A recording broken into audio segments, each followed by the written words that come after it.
It's your girl, Nikki Nicole of Divas of the Roundtable Podcast. I'm joined here today with my co-hosts and friends, Ladybug and Spicy Red. On today's show, we have two very special guests. Our first guest is Miss Shirley Brill.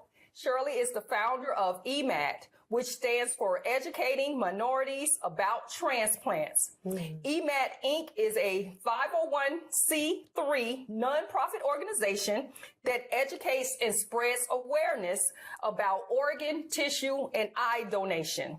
The organization encourages registration and eliminates the myths and misconceptions associated with organ donation. We also have on the show today Michelle Foster. Dr. Michelle Foster is a board-certified family nurse practitioner with specialized training in kidney disease and hypertension. She has worked in the medical field for 15 years and has experiences in many specialties.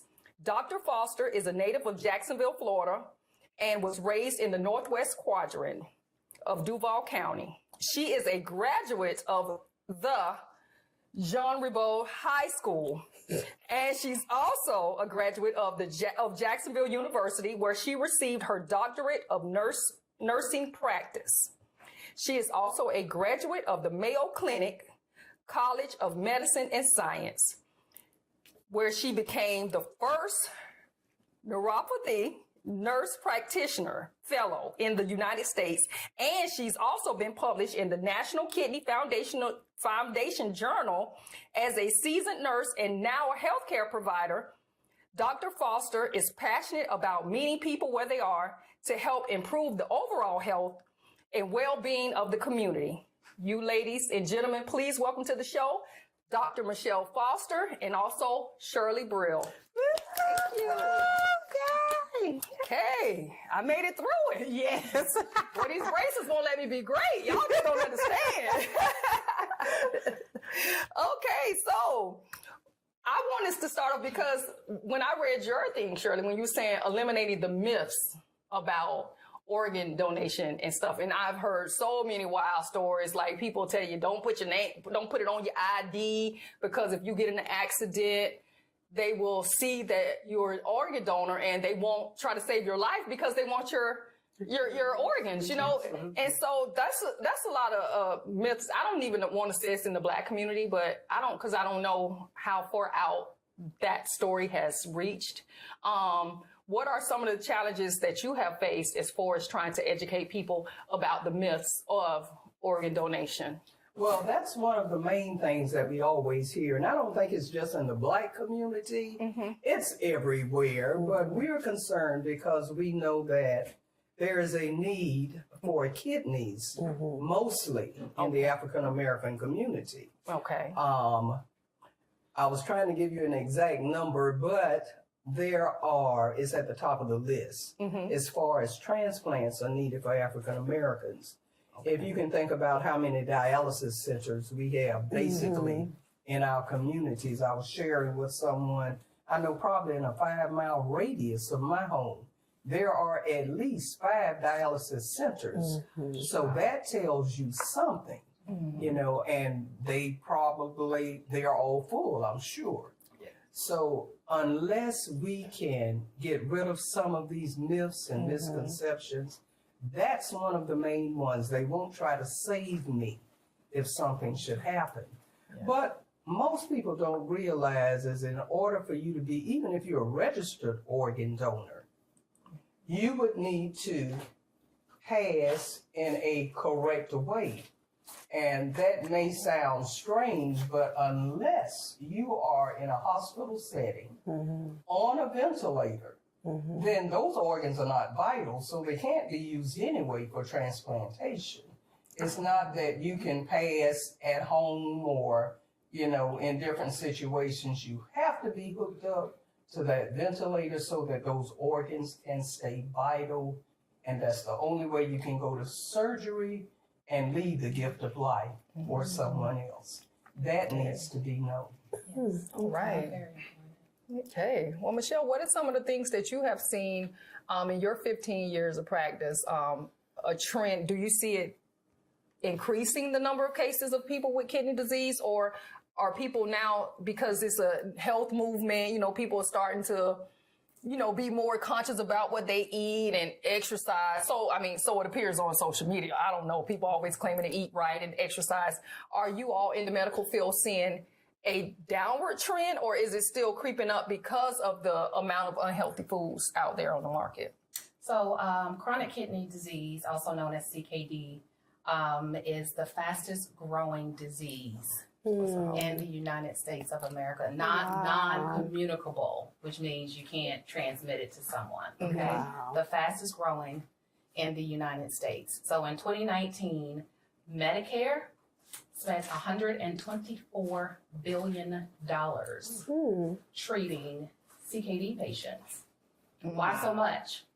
Because there are about 35 million people in the United States of America that have chronic kidney disease, and 90, that's 90, not 19, but 90% of those people don't even know that they have it. Oh, wow. Wow. They don't even know that they have it. Why don't they know they don't have it? Because in the early stages of kidney disease, there are no symptoms.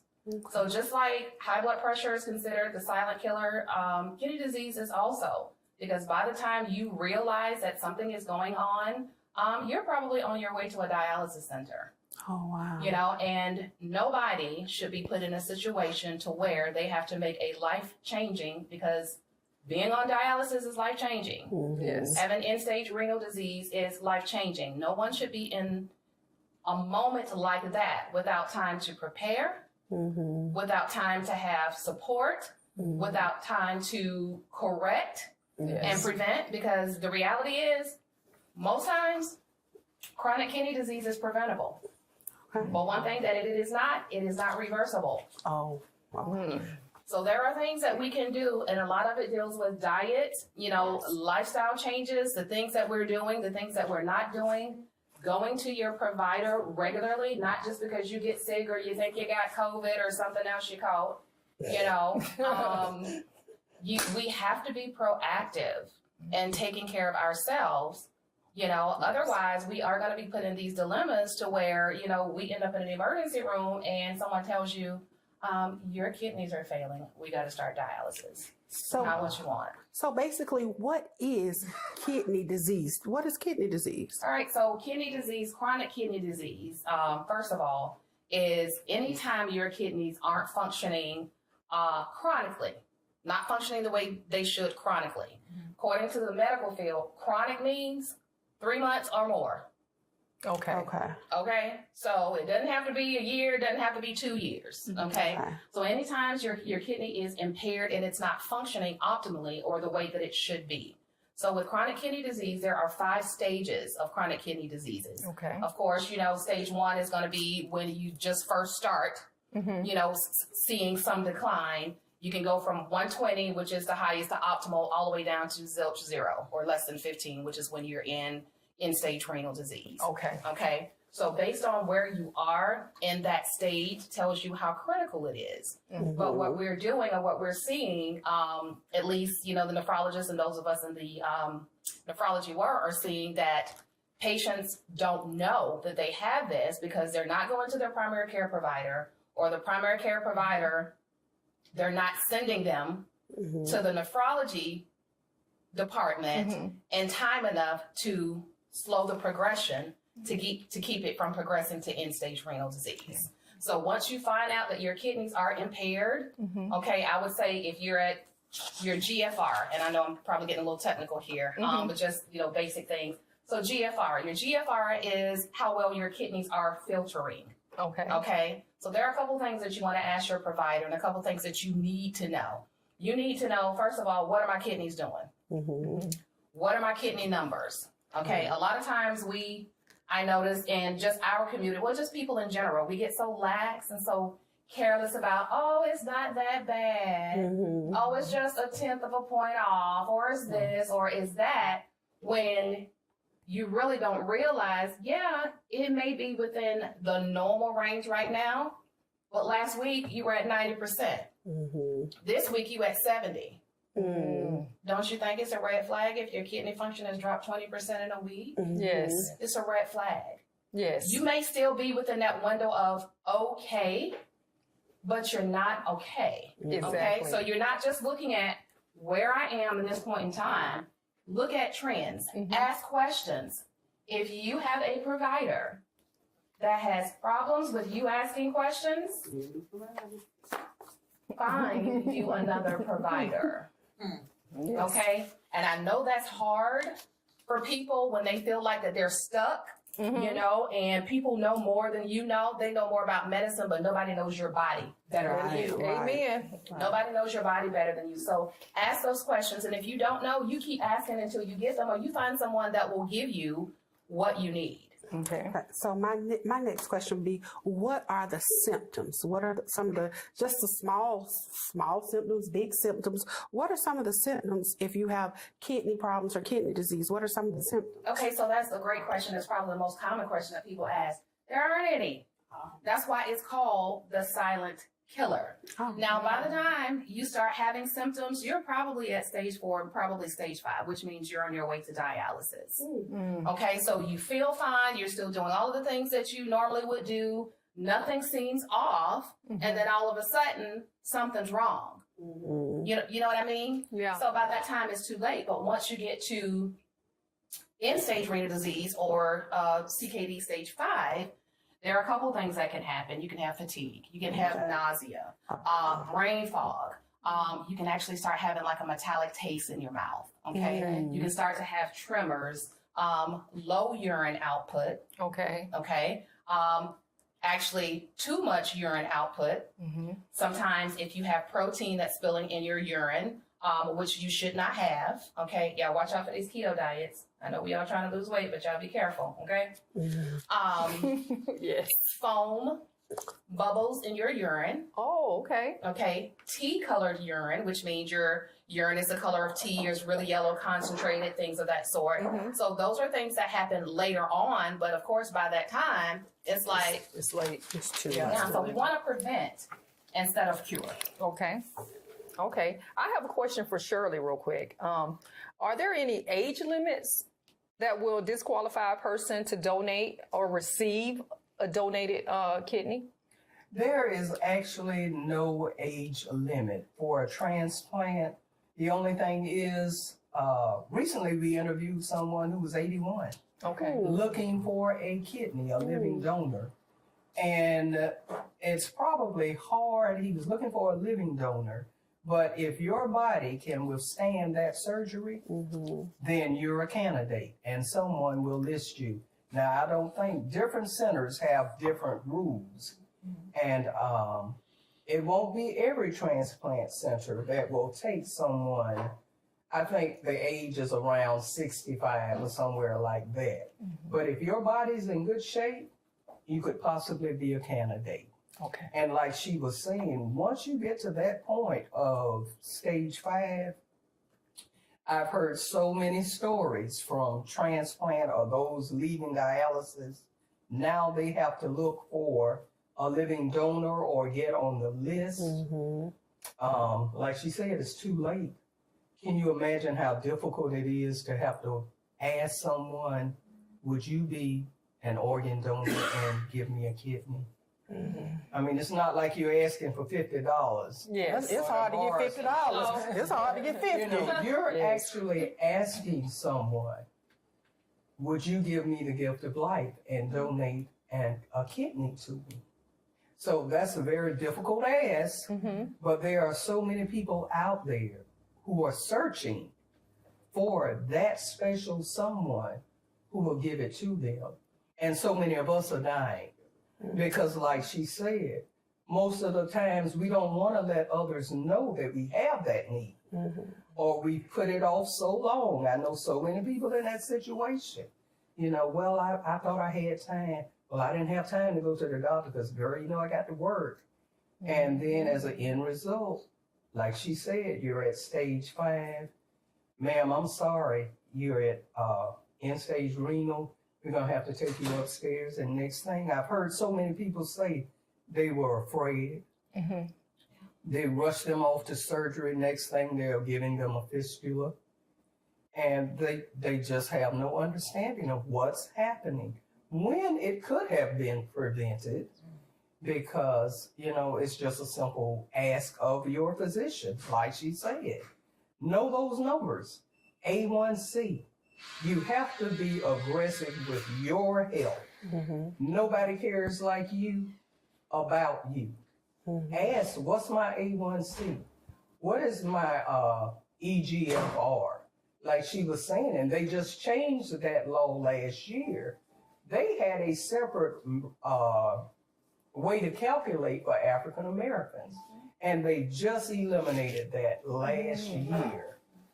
So now, for those who are on the kidney waiting list, they should go back and reevaluate the time you've been waiting for that kidney transplant and give you credit for it. So make sure you talk with your nephrologist or your social worker if you're on dialysis, and let them know, have they considered your time so you can move up on that list. Now, I have another question, because I know when you're donating parts and organs and things, say if I'm a female, can I give my kidney to a male? Because I know sometimes, the sexes and the different organs, can a female give to a male, or does it have to be male, male, female, female when it comes to donating kidneys?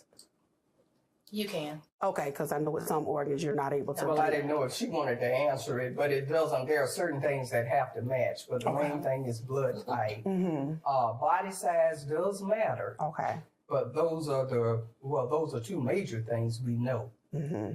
And okay, I'll leave it there. I have a question for Ms. Shirley. What are some of the health factors that will keep a person from receiving a kidney transplant? Well, right now, the main thing that will stop you is active cancer. If you are a cancer patient, that's the only thing that will basically not make a good candidate for it.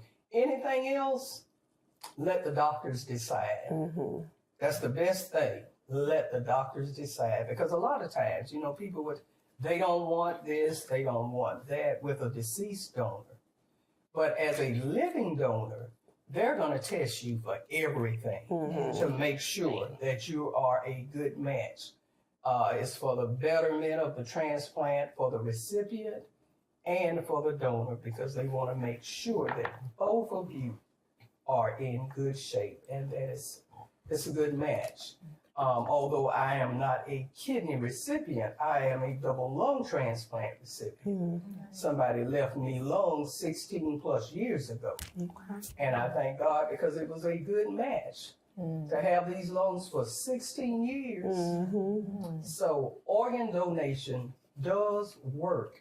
We just have to be a little more educated about it. We have to talk about it. And we have to be willing to spread awareness about that subject. I have a question. As you were speaking about, and you all have both said living donors. So is there a time period or a phase that you can get it from a cadaver donor? Is there because of the type of organ you can get certain things from cadavers and certain things you can't, or because I keep hearing the term living donor. So can you get something from a deceased donor? Okay, and we like to use that term, deceased donor. Oh, okay, I'm sorry, not the cadaver. Right, because that makes it so a deceased donor, we use that because it's actually a person. Yes. And it's a family who's made a sacrifice. Somebody has said yes to leave you this gift. And a cadaver is just so impersonal. Okay. But deceased donors are very important. Of course, we want people to leave that gift, and that's an easy way. I tell people all the time, I signed up to be an organ donor when I was a teenager because it just seems like the right thing to do for me, But even now, as a recipient, I'm still an organ donor. And I have people laugh, and I say, now, by the time I leave, I'm getting every piece of air I can out these lungs. But you won't want these lungs, but anything else that I can leave for somebody else, they're willing to have it if it will give somebody else a better quality of life. So as an organ recipient, are you able to donate the lungs again, or is it in your medical chart that the lungs The cannot only be? thing I cannot give are the lungs because Okay. I've used them. Okay. Okay. Gotcha. Okay. Gotcha. So it's not like they're gonna recycle these. No, can't Okay, get 'em you again, can't get no. them again. You can't get them Okay. again. Gotcha. I'm an organ donor, and I had a godson who, well, I guess he's an organ donor. He deceased, but he died. But they kept he was an organ donor, so his mom did donate all of his organs. And he was young. He was 14, and they kept all of his mom donated all of his organs. So someone has all of his Someone parts. is, well, Yes. several people. Are being Several blessed. people. And I have a friend who's a heart transplant. She received a heart in a phenomenal time, less than a month. She had a heart. So that was a true blessing to receive a heart. So I know a few people. Spicy, you got something? Yeah, I wanted to ask you, how long are the kidney transplant wait times? Well, on an average, now there are exceptions to everything because, like you said, somebody who got their heart, and a lot of times it depends on the condition of the person who's waiting. But on an average, 4 to 5 years, that's Wow. how long you can wait. And can you imagine being on dialysis that long? I didn't realize it was that And the hopelessness. And there are people, I need to mention that August was National Minority Donor Awareness Month. And EMAT, our theme was shining the light on kidney disease. Okay. And we shared stories of people across the nation. And and it made me think about it when you said 4 to 5 years was a lot, but there are people who share their stories. They've been waiting for 11 years. Oh, wow. They've been on dialysis that long. I mean, and that's the longest one, 12 years, but can you imagine, and you still don't know if that kidney will come in time. So that's why it's so important that we learn about deceased donation, which is just really leaving the gift once it's time to leave. But living donors are more important because medically they say you have a better chance with your kidney from a living donor. It's a Okay. scheduled surgery. Okay. Both of you will be there at the same time to do the transplant, and they have better results. A benefit from being a living donor is that, number one, you can cut some of that time off for somebody, whoever you're going to give that kidney to. And also, it helps whoever's on that waiting list because now that person is off and somebody else can move up. So my next question is there like where you go if you want to donate your organs? Is there a donor sign up, or how do you go if you need to donate kidneys? Can you give people that information on where they need to go if they want to donate kidneys, if they want a kidney to someone, or if they want to even see if they might be a possible match? What test is there, and where can they go to help someone if they want to give their kidney? All righty, ding, ding, ding. We're going to start with, that was a lot of questions, but we're going to start with, if you want to help somebody who is looking for a living donor, I would suggest that if they have shared with you that they're looking for a kidney donor, they will give you the information to contact their transplant center because that way you can be tested to see if you are a match.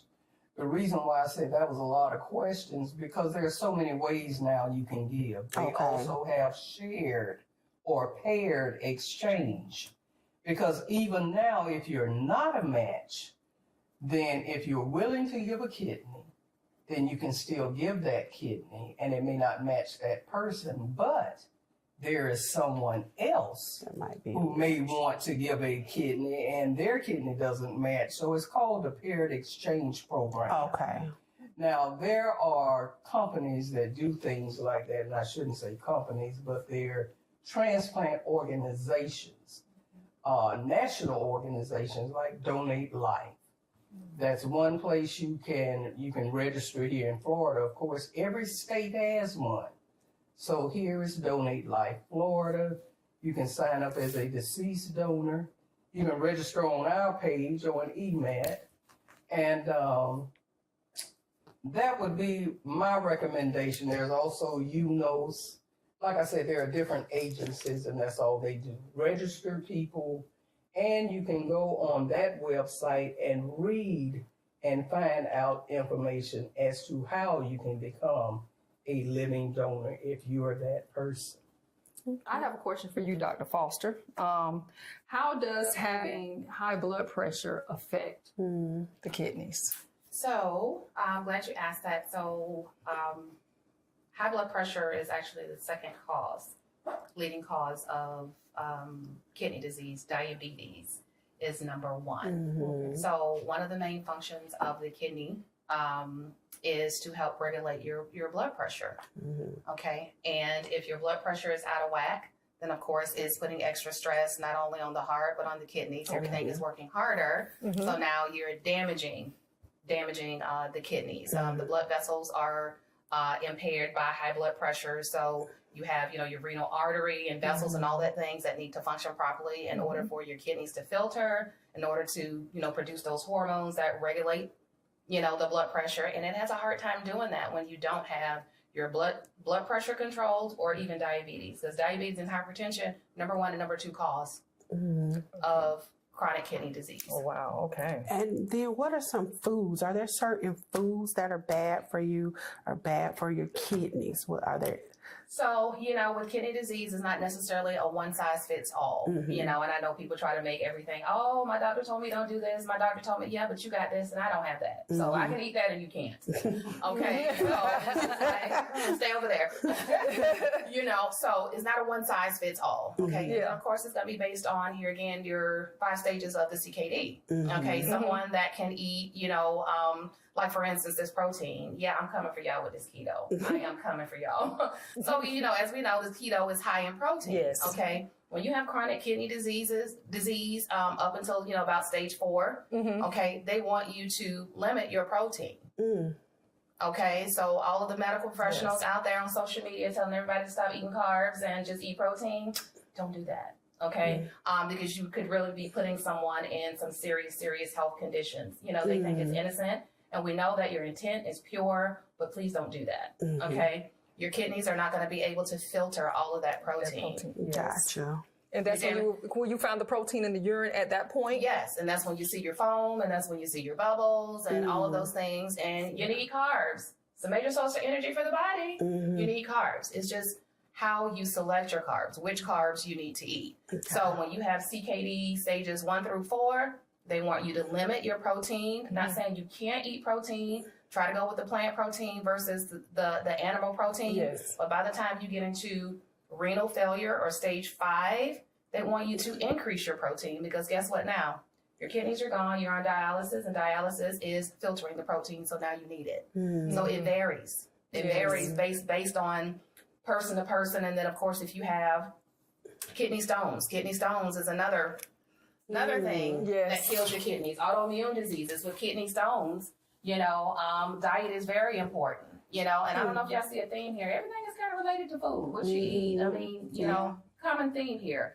Kidney stones, there's a misconception, and I know I've heard it forever and a day, even when I was growing up. Girl, don't eat all that dairy and that calcium, you're going to get kidney stones. That is incorrect.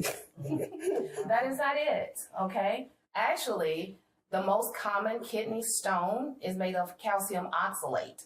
So it's not the calcium that you're eating, it's the oxalate. And you don't have enough of the calcium to bind with the oxalate to get it out your body. Okay. Okay. I was going to ask, that was one of my questions, is reoccurring kidney stones a sign of future kidney issues or kidney disease? Okay. Like just having reoccurring all the time? Yes, absolutely. Absolutely. That's another way that you can damage your kidneys. You have those stones that are going there tearing up stuff, not hydrating, being dehydrated.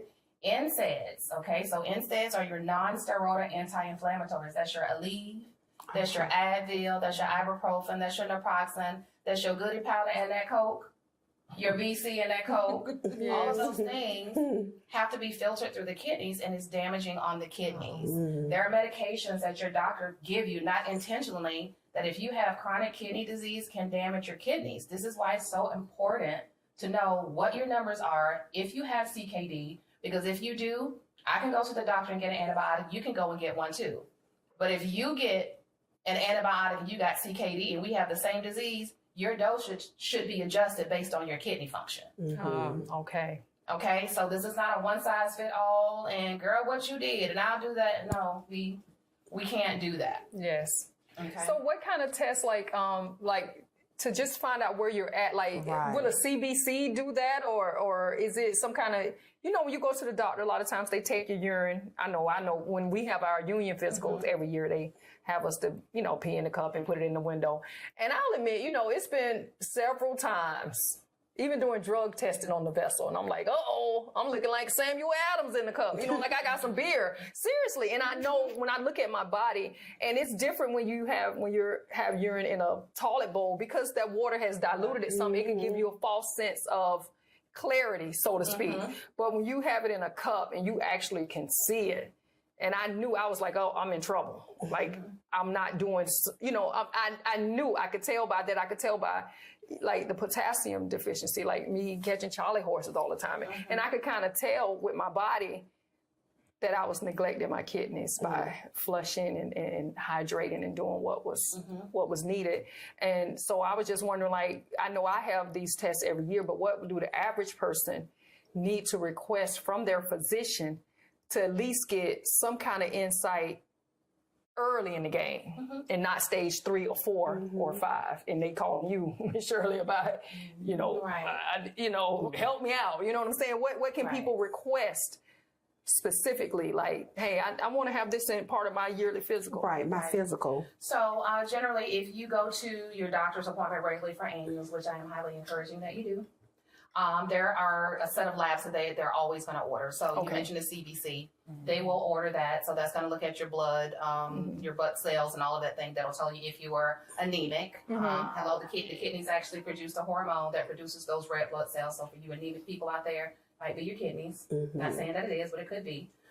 So they'll do a CBC. But as far as functioning, focusing on the kidney function, they can do what we call a BMP, a basic metabolic panel, or a CMP, a comprehensive metabolic panel. Okay. So that'll include all of your kidney function items. Okay, so that GFR, which is the number that tells you how well your kidneys are filtrating. The creatinine also goes with that. Also, they'll look at your bun. They'll look at a couple things, but those are the major things that they're looking at. Of course, that's all blood work. Okay. Then they can do urine studies, as you just mentioned. They're looking to see basically what the composition of your urine. Do you have too much sodium in it? If you have stones, what the composition is made of, so that you can see, what kind of stones are you producing? Do you have too much sodium? The salt, processed foods, things like that, we should be under a certain amount of sodium per day. I know we like to season our food and all of that stuff, but all of that stuff plays a part. Okay. So they're looking at the urine to see, same things they would with your blood. They can check your potassium, your sodium, and all that in your urine, just like they do in your blood. Okay. They're also looking for what we would call a UACR. So that's like an albumin creatinine ratio. Okay, so albumin is a protein. Okay. I need you to teach me how to read my blood work. I just had all of that done. I got you. And I can look on my chart, but I don't. But you don't know what none of that stuff. Right. And that's what I'm saying. Ask questions, because that's why your provider is there. And if they don't want to answer it, tell them Michelle said to find somebody else. Yeah. You have to know those things. How else are you going to correct them if you don't know? Right. So that UACR is looking at a specific protein, and that's albumin. Okay. And that's telling us if you were spilling protein into your urine. Okay. And that's also another indication if, ma'am, you diabetic, or you about to be diabetic. Usually diabetes, those with diabetes, will spill over. You need to know what your A1C is, as Ms. Shirley mentioned. Yes. Number one cause diabetes. of diabetes. So your A1C is a 3-month average of what your blood sugar has been. Y'all stop telling these people, my blood sugar, it's been good. We get that 3-month average and you lying. Something different. You know what I'm saying? So you can't beat the system. You can't. Right. We know what you've been doing for the last 3 months, and then lying doesn't help anything or anybody. Yes. We're here to help, but we're here to partner with you. Yes. We can't force you to do anything that you don't want to do. Right. You know, the number one cause of failed treatment, do you know what it is? It's people not following through, probably. Non-compliance. Yeah, I would say non-compliance, non-compliant. that's it. Because we are hard-headed. Some of us think we have MD behind our names anyway. Non-compliance. You know what? I love this because you have Dr. Foster here who's making it her life work to stop people from going down this path, or if they are on that path, trying to treat them so that it doesn't get any worse. And then you have Miss Shirley who's here to assist people who have gone into stage 5 and need that assistance. And that's good, and especially seeing 2 women of color Yeah, in that's the community, awesome. you know, that's working on our behalf, because that's why we wanted to do this show, because we know it is an issue with us. And I can only imagine that the transplant waiting list time is so long because you just don't have people volunteering up their organs. And once you out of here, you don't need them no more. That's it. You know, you don't need them. They just gonna either get burnt up or In the ground. or just decompose, slowly decompose. It is what it is. That's the nature of the beast. That's life. We gotta be true about it. You know, that's just what it is. Which takes us back to your original question about those myths and misconceptions. Because most religious organizations don't have a problem with organ donation. But it's the people who feel that I'm going to need to take these organs into heaven with me because I'm going to need them there. I was born with them. And I'm going to die with them. Exactly. You've been there. You've heard them, huh? So, of course, we know, and it's a personal belief. We understand that, and a personal choice. But we all know what happens to those organs once we are laid to rest. So please try to help someone. And another important thing is have the conversation with your family. Yes. That's very important, not just for organ donation, but now, while you're here, while we sit around the table. We used to sit around those tables on Sunday, And have but it's not too much about going on about that now. But, you know, we need to talk through generations. What did grandmama have? Because a lot of times, you know, down the road, you'll wonder, well, nobody had high blood pressure. Yes, they did. Yes, they did. They didn't know Yes, it. they did. And a lot of times we don't talk about it. Like you said, they didn't know it. But unless we start being more open about our health, especially within your family, that could be a preventive measure too. Because if you know that runs in your family, that would make you a little more cautious to monitor your health a little better. Yeah. Yeah. And you know, it's funny because when I just said people don't know it, I remember I went to the doctor. I guess I went to the doctor and they gave me more than one prescription. And I used the one that I really went there for, what I needed. So my physician I got earlier this year asked me, she said, so when were you diagnosed with high blood pressure? And I was like, I don't have high blood pressure, girl. Like, what you talking about? And she say, oh, I'm looking at your chart. I see you was, gave lorcatin as a prescription. I said, well, no, I haven't been diagnosed with high blood pressure. I don't know if somebody made a note, but I haven't been told that I have high blood pressure. Well, 3 months after that, I was in my garage going through some boxes from when we moved, and I found the Walgreens bag still stapled, my prescription of lorcatin. I had it in a box. I didn't even know I was on it. I didn't even know I had it. Oh, gosh. Okay, so we're at the end of the show right now. Before we get out of here, if we have a moment to do our End with 10, we normally do an End with 10, you guys. We do an End with 10. So we're going to shoot 10 rapid fire questions at you ladies, just so the public can get to know you a little bit better. Okay, so here we go. All right. Michelle, favorite hobby? My favorite hobby, I like to sing. All right, yes. Okay. Miss Shirley, what's your favorite hobby? Same question? God, I like to do a lot of things. But I would say playing with my pet. I really enjoy doing that. Aww. Okay, that's kind of spicy. Prince or Michael Jackson? Michael Jackson. Prince. It's you? Okay, I'm gonna ask one. Reading a book or listening to music? Listening to music. Listening to music. Okay. All right. A relaxing evening at home or going to dinner with family and friends? Depends on what day it is and who coming. What you got, Michelle? It's almost the same. I hate to be a little cocky. Okay. Sometimes you need that relaxation. What you got, Spicy? Favorite clothing store. Amazon. I don't have to go nowhere. Amen. Amen. God. Amazon, Michelle. I can get out in the streets. I'll do a little promo for Ashley's store. Ooh, that's yes. All right, I'm with you when you're right. Okay, and this is going to be our last one because we really have to wrap it up. And I want, before we get out of here, Dr. Foster, I want you to end on a note speaking to the people about their health. But the last question I have for both of you ladies, what are you thankful or grateful for? I'm sorry. I'm thankful for Jesus. Amen. Always. What are you grateful for, Michelle? Well, I'm thankful for, I always say, my life being restored. All right. Okay. Because during 2005 and 2008, I was sick and I was at death's door. And because God made a way, He always gets the glory first. Amen. Because God made a way and supplied a donor for me. I'm still here. So He gets the glory, and I'm thankful for that donor who said yes to the gift of life. All right.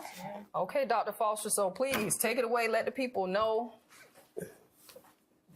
We had this discussion. Where can they go to find you if they need to find you? You can't find me, but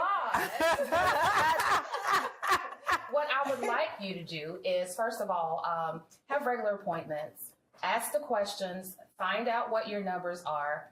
Please follow the plan of care. If you have any questions about kidney disease, kidney health, nutrition, anything, you can go to kidney.org. Make sure that you are doing everything in moderation. Y'all stop the smoking. I know it's cool, but stop it. Okay. Alcohol within moderation, staying hydrated. Y'all watch this protein, control your diabetes, control your blood pressure. Yes. Be good to your bodies. All right. They will be good to you. Like that. Okay. I like that. Okay. Yeah, that sounds good. You want to get And- that question? no, well, yes, Miss Shirley, I want you to give a shout out to your organization because it's so important. I was just going to say, and we can be found. We can be found on Facebook at Educating Minorities About Transplants, Inc. We can be found on Instagram, LinkedIn, and I think that's about it. Look for us. All right. Okay, so there you have it, ladies and gentlemen. This has been a great show. I really has. appreciate these two Yes. ladies coming on here Yes. and speaking with us and speaking to you all in the community about kidney disease, kidney transplants, and just trying to debunk the myths about, you know, being a recipient. I mean, or donor. You got to get out there and save lives, folks. We got to be more proactive to helping our fellow mankind. So here I am, Nikki Nicole, Divas of the Roundtable Podcast. Y'all know my girl Ladybug has been in education for 27 years. So when you get that call from the school telling you pick up your bad behind kids, think of my girl. When you on the highways and byways of the good old United States of America and you see that FedEx truck, think about my girl Spicy Red. When you go to the bathroom and you look in that toilet and you see that urine, think of these two beautiful ladies. No. I'm saying it in a positive way because you need to be conscious about what's going into your body And as coming well as out. being aware of what's coming out of your body. Just take a second to take a look and be more proactive about your health, you guys. Y'all be blessed. Thank y'all for tuning in. Have a good night. Bye. Good night. Good night.